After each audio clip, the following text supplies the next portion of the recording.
S'il y a bien une chose que les films Toy Story savent faire, c'est de nous surprendre. Et il est clair qu'avec le 6e film, ce ne sera pas différent. Mais savez-vous vraiment toutes les choses incroyables qui peuvent arriver dans la prochaine aventure de Woody, Buzz et Jessie? Blaze et Bonnie à l'école. Sans aucun doute, l'une des choses les plus sympas que Toy Story 5 nous a montré a été la naissance de l'amitié entre Bonnie et Blaze. Après tout, les deux filles ont beaucoup de goûts en commun, surtout quand il s'agit de jouer. Et à la fin du film, à ce moment-là où le générique est montré, nous avons même vu que les pères et les mères des deux filles deviennent aussi amis, ce qui est vraiment très chouette. Sachant cela, il est facile d'imaginer que les parents de Blaze et de Bonnie inscriront probablement les deux fillettes dans la même école pour qu'elles puissent se sentir mieux. Il est évident qu'elles ne seraient pas dans la même classe, puisque Bonnie a 8 ans et que Blaze, selon l'Atlas, a 9 ans et demi. Mais quand même, elles se rencontreraient certainement et mangeraient ensemble pendant les récréations. Et c'est très cool d'imaginer qu'à un moment donné, alors qu'elles seraient à l'école, certains des jouets, en particulier Jessie, Buzz et Pile-Poil, iraient jusque-là, peut-être pour aider les filles contre certaines élèves qui font du harcèlement avec elles deux. D'ailleurs, ce sont peut-être même ces 3 filles avec qui Bonnie a participé à la soirée pyjama. Chelsea, Cara et Heidi. Donc, d'une manière ou d'une autre, une bonne partie du film se passerait dans l'école des filles, avec les jouets les aidant à surmonter les nouvelles méchantes du film. Un 3e ami. Mais ce ne serait pas tout. À l'école, il est très probable que tant Blaze que Bonnie évitent de parler de leurs jouets avec les autres enfants pour ne pas être traitées comme si elles étaient de gros bébés, ce qui fut la façon dont le trio de méchantes filles a appelé Bonnie sur le chat. Cependant, les deux filles pourraient ne même pas s'en rendre compte, mais il pourrait y avoir un autre garçon à l'école qui partage aussi avec elles ce passe-temps de jouer avec de vrais jouets et pas seulement avec des appareils technologiques. Et petit à petit, lui, Blaze et Bonnie se rapprocheraient et deviendraient un trio d'amis qui se réunit pour jouer ensemble. Rappelons que dans le court-métrage spécial de Noël, Hors du temps, Bonnie avait déjà un ami garçon nommé Mason, avec qui elle allait jouer avant. Et nous ne pouvons pas non plus oublier que le premier propriétaire des jouets, Andy, était un garçon. Donc ce serait super que Disney mette au moins un garçon comme protagoniste dans le prochain film, pour que les choses soient un peu plus équilibrées, puisque nous avons Blaze, Bonnie et Jessie, toutes des protagonistes féminines.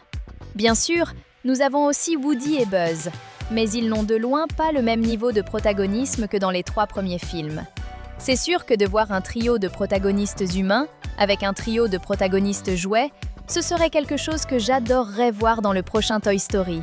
Préparez-vous car notre liste de théories incroyables pour Toy Story 6 ne fait que commencer. Aujourd'hui, nous allons vous faire exploser l'esprit. Sally l'éclair.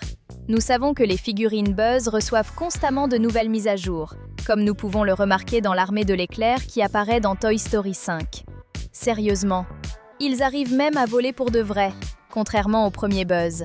Et avec cela, il n'est pas très difficile d'imaginer que ce ne sera qu'une question de temps pour qu'une version féminine de Buzz soit créée, s'appelant peut-être Sally l'éclair, qui serait introduite dans la ligne de jouets comme une cousine de notre cher Buzz, d'où le même nom de famille, mais qui a toujours été secrètement amoureuse de lui. Nous pouvons imaginer que les parents de Bonnie pourraient lui donner cette poupée pour son anniversaire. Après tout, la fillette et son ami Blaze adorent jouer au mariage, et Sally serait la partenaire idéale pour Buzz dans leur esprit. Bien sûr, il va sans dire que ce serait une dispute terrible entre Sally et Jessie pour le cœur de Buzz. Après tout, il pourrait penser que lui et Sally en couple seraient un ordre du commandement stellaire. Mais sans aucun doute, je parierais tous mes jetons sur Jessie. Après tout, ils sont ensemble depuis très très longtemps. Et Sally ne serait qu'une petite nouvelle dans la chambre de Bonnie. Andy revient. Mais et si en plus de présenter quelques nouveaux personnages, le 6e film de Toy Story apportait aussi quelques retours? Si cela se produit, sans aucun doute, le candidat numéro 1 pour revenir serait, et sera toujours, Andy. Au cas où le prochain film commencerait seulement quelques mois après la fin de Toy Story 5, dans ce retour, l'ancien propriétaire des jouets serait déjà un adulte sur le point de terminer l'université. Si l'on considère qu'il a laissé ses jouets à Bonnie quand elle avait 4 ans et que maintenant, dans Toy Story 5, elle a déjà 8 ans, c'est-à-dire qu'il s'est écoulé 4 ans, exactement la moyenne de temps pour terminer l'université. De cette façon, Andy pourrait très bien retourner chez lui récemment diplômé et sur le point de déménager dans un endroit encore plus éloigné en raison d'une proposition de travail. Mais il ne pourrait pas partir une fois pour toutes sans d'abord faire ses adieux personnellement à ses grands amis les jouets. En ne trouvant pas Woody, le premier propriétaire des jouets peut penser que Bonnie n'a pas pris soin adéquatement de ses jouets et lui demander de tous les rendre. Alors le plus grand dilemme serait pour les jouets eux-mêmes. Devraient-ils rester avec Bonnie et avoir encore quelques années pour jouer avec elle, jusqu'à ce qu'elle devienne adolescente, ou au maximum aillent aussi à l'université, ou retourner à leur ancienne maison, où ils ne seraient plus utilisés pour jouer, mais seraient très bien gardés, et tous ensemble à nouveau avec celui qui les a toujours aimés. Honnêtement, je n'aimerais pas être dans leur peau en plastique pour prendre cette décision. Si vous aimez la vidéo, abonnez-vous à la chaîne dès maintenant pour ne rater aucune nouvelle vidéo. Lotso perdu. Cependant, nous pouvons dire que ce n'est pas seulement de bons retours que vivrait Toy Story 6, car le plus grand méchant de tous de la franchise pourrait être sur le point de revenir, et vous n'en avez même pas la moindre idée.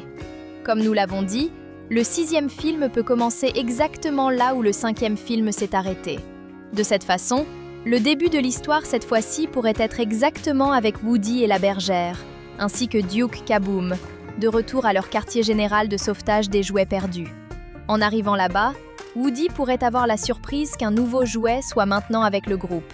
Une peluche Lotso, exhalant cette incroyable odeur de fraise.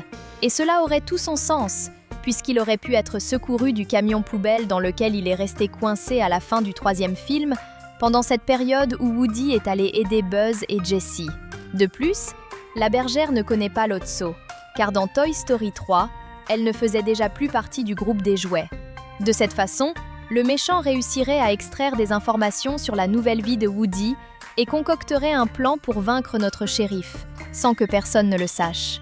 Et bien sûr, il adorerait aussi en finir avec Jessie, Buzz et tous les autres jouets. Cependant, au début, il ferait certainement semblant de se repentir et essaierait de gagner la confiance de tout le monde. Après tout, même Lily-Pad s'est racheté dans Toy Story 5. Alors pourquoi Lotso n'y arriverait-il pas, n'est-ce pas? Le problème est que tout cela ne serait que pure comédie, uniquement pour retourner à Sunnyside et reprendre sa place en tant que dictateur des jouets. Sid sera le méchant. Mais, en plus de Lotso, nous pouvons avoir un autre méchant qui peut tout rendre encore plus dangereux pour tous les jouets. Si vous remontez le temps jusqu'au premier film sorti il y a 30 ans, vous vous rappellerez que l'ennemi des jouets dans cette animation était un garçon voisin d'Andy qui était obsédé par la destruction de jouets, appelé Sid. Lorsqu'il était sur le point de détruire Buzz, Woody a enfreint la règle de ne jamais parler en présence d'humains. Et lui, ainsi que les jouets détruits par le garçon, se sont unis et ont fait une telle frayeur à Sid qu'il a certainement été très traumatisé. Cependant, il était un simple garçon à cette époque, et personne ne l'a cru quand il a raconté à tout le monde ce qui s'était passé. Maintenant, Sid, qui avait environ 2 ans de plus qu'Andy, est déjà un adulte, et peut-être qu'au lieu d'être obsédé par la destruction de jouets, son nouvel objectif est de prouver à tout le monde entier qu'il n'est pas fou et que les jouets prennent vraiment vie quand personne ne regarde. Pour cette raison, il finira par retrouver accidentellement Woody, et comme c'est un jouet extrêmement rare, il sera certain que c'était la même poupée qui l'a traumatisé dans son enfance. Commençant ainsi une chasse aux jouets où il essaiera d'obtenir des images enregistrées et de les mettre sur Internet pour prouver sa théorie des jouets vivants. Bien sûr, il sera très difficile de semer Sid, car c'est vraiment une personne très compliquée. Les jouets sont révélés. En continuant toujours dans cette ligne d'histoire, où les jouets, en particulier la bergère et Woody, fuient Sid, à un moment donné, nous pouvons imaginer qu'une caméra de sécurité d'un magasin ou d'un distributeur automatique détectera enfin les jouets bougeant par eux-mêmes. Et c'était exactement ce que Sid voulait le plus. Il réussit à avoir accès aux enregistrements et réussit enfin à les mettre sur sa chaîne YouTube pour prouver qu'il n'était pas fou. En faisant cela, serait-ce la fin de tous les jouets? Après tout, qui de sain d'esprit voudrait avoir des jouets qui ont leur propre vie habitant dans sa chambre, n'est-ce pas? Si l'on s'arrête pour y penser, c'est assez effrayant. Et bien sûr, le plan de Sid aurait tout pour réussir. Mais seulement s'il était le seul à avoir accès à ces enregistrements. C'est parce qu'Andy, qui sait aussi déjà que les jouets ont une vie, ce qui lui a été raconté par Woody lui-même après que les deux se soient rencontrés, a aussi les images et les poste quelques minutes avant sur sa propre chaîne YouTube, affirmant que ces scènes, il les avait créées avec l'intelligence artificielle et voulait montrer son travail aux gens. Il est clair que tout Internet tomberait à bras raccourcis sur Sid, affirmant qu'en fait, En plus d'être fou, il serait un plagiaire, qui utilise le matériel créé par d'autres personnes sans autorisation. Ainsi, les jouets se sauveraient une fois de plus, sauf que pour la première fois avec l'aide d'un humain. Andy. J'arrive même à imaginer Sid finir à l'asile après avoir été démasqué sur Internet. Ça ferait presque pitié pour lui s'il n'était pas si méchant. L'île des jouets. Bien que les jouets réussissent à s'échapper cette fois-ci de Sid, ils imagineront qu'il ne cessera jamais d'essayer d'obtenir ces images. Et un jour, quand il sortira de l'asile, il viendra à nouveau après eux. Cela sans compter les éventuels abonnés de la chaîne de Sid qui peuvent vraiment croire qu'il disait la vérité. Pour cette raison, Andy suggère à Woody et compagnie qu'ils quittent cet endroit et aillent dans un lieu complètement isolé où ils puissent vivre tranquilles et en paix, sans peur d'être persécutés à nouveau. C'est exactement à ce moment-là qu'une des figurines Buzz de l'armée qui est apparue dans Toy Story 5 parle d'une île où lui et ses collègues du commandement stellaire se sont réveillés, celle-là même qui apparaît au début du film. Là-bas, c'est un endroit complètement isolé par la mer et distant de tout et de tous. Ils se portent volontaires pour les emmener là-bas. Alors tous font leurs adieux à Andy et, d'une manière non directe, laissent un message d'adieu pour Bonnie. Tous finissent par atterrir sur l'île qui finit par devenir un sanctuaire sûr pour les jouets qui ont été abandonnés ou qui ne veulent tout simplement plus vivre dans des greniers. Ce serait quelque chose que nous aimons appeler l'île des jouets. Ainsi se terminerait la deuxième trilogie de Toy Story, laissant l'histoire bien bouclée, mais aussi ouverte, puisque tout peut arriver après ça. On s'arrête là, mais vous pouvez toujours continuer à regarder d'autres vidéos incroyables. Il suffit de cliquer sur l'une de ces deux qui s'affiche pour vous. À la prochaine!